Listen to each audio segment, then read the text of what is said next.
El Papa nos ha pedido que nos unamos a la consagración que va a hacer a la Virgen pidiendo por la paz en el mundo, de un modo particular por Ucrania y por Rusia.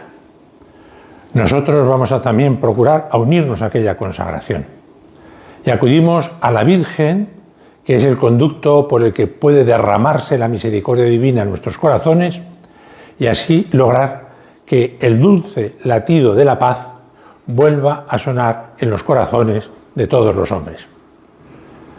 La Virgen, que es esperanza nuestra y dulzura, derrama sobre nuestros corazones la ternura para que la sequedad de nuestros corazones dé fruto de paz y de alegría, se llenen de esperanza.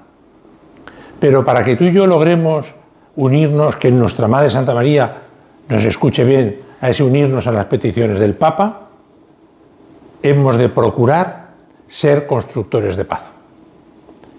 Si a nuestro alrededor, en casa, con nuestros familiares, con nuestros amigos, con nuestros conocidos, vamos dando paz, vamos llenando aquellos corazones del latido de la paz, nuestra Madre Santa María escuchará con agrado esa petición nuestra.